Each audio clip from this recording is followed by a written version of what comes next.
केंद्रीय शिक्षा मंत्री धर्मेंद्र प्रधान के इस्तीफे के बाद जलगांव में कांग्रेस कार्यकर्ताओं ने एक कैंडल मार्च निकाला। यह कैंडल मार्च शहर के बस स्टैंड से शुरू होकर गांधी उद्यान स्थित महात्मा गांधी की प्रतिमा तक पहुंचा। इस दौरान कांग्रेस पदाधिकारियों और कार्यकर्ताओं ने धर्मेंद्र प्रधान के इस्तीफे का स्वागत किया।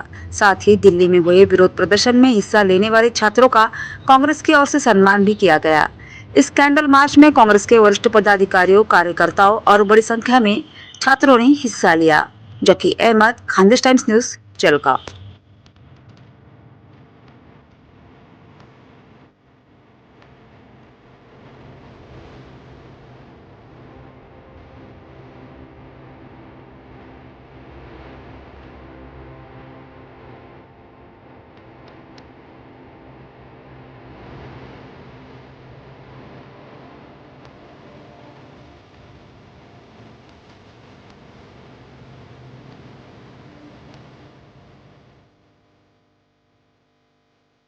काँग्रेस कमिटीच्या वतीने या ठिकाणी आम्ही विजय मार्च काढलेला आहे। या देशातील विद्यार्थी, युवक आणि विरोधी पक्षनेते राहुलजी गांधी यांनी जो लगातार संघर्ष केला, या संघर्षामुळे या ठिकाणी या राजीनामा झालेला आहे आणि या राजीनाम्याचं आणि या संघर्षाचं सर्व आम्ही या ठिकाणी श्रेय या तिघांना समर्पित करीत आहोत, कारण यांच्या संघर्षामुळे या ठिकाणी हा राजीनामा झालेला आहे। हो, या ठिकाणी ज्या विद्यार्थ्यांमुळे, युवकांमुळे हा जो परिवर्तन झालेला आहे, जो राजीनामा झाला आहे, त्यामुळे त्यांच्या संघर्षामुळे आम्ही या ठिकाणी विद्यार्थ्यांचा सत्कार केलेला आहे की ज्या विद्यार्थ्यांनी या ठिकाणी मोठा संघर्ष केला।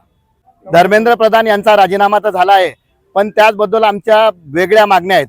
राजीनामा आता एक विषय आहे, पण ज्या धर्मेंद्र प्रधानांनी आणि त्यांच्या सहकाऱ्यांनी या देशामध्ये 152च्या वरती परीक्षेतले पेपर लीक केले, आपले व आपल्या सहकार्याचे किंवा आपल्या विचारधारेच्या लोकांना त्यांनी लाभ दिलेला आहे। म्हणून आमची मागणी आहे काँग्रेसची की या धर्मेंद्र प्रधान व त्यांचे सहकारी व त्यांच्या पक्षातले विचारधारेच्या लोकांना अटक झाली पाहिजे। त्याचबरोबर मोदी साहेबांनी या देशातील विद्यार्थी व युवकांची माफी मागितली पाहिजे। अशी या दोन मागण्या आमच्या यापुढे कायम राहतील। या विजय मार्चचं मागचं कारण तुम्हाला सांगतो। बाबासाहेब आंबेडकरांनी आम्हाला जे शिक्षण दिलं, जे मार्गदर्शन आम्ही त्यांच्याकडनं घेतलेलं आहे, संघर्ष करा आणि विजय व्हा, त्याच्यासोबत आमचे नेते राहुलजी यांचं मार्गदर्शन, आमचे सपकाळ साहेब, सोनियाजी यांनी जे आम्हाला शिकवण दिली की शांततेने मार्गाने आम्ही कुठल्याही प्रश्नाचा मार्ग काढू शकतो, त्या हिशोबाने आम्ही हे संघर्ष केलं, विद्यार्थ्यांनी संघर्ष केलं, त्याची ही आज विजय आहे आम्हाला। आज जे राजीनामा शिक्षण मंत्रीने दिलेला आहे, आम्ही इथे थांबणार नाही। या शिक्षण मंत्र्यांनी राजीनाम्यासह याच्यावर गुन्हा दाखल व्हायला पाहिजे।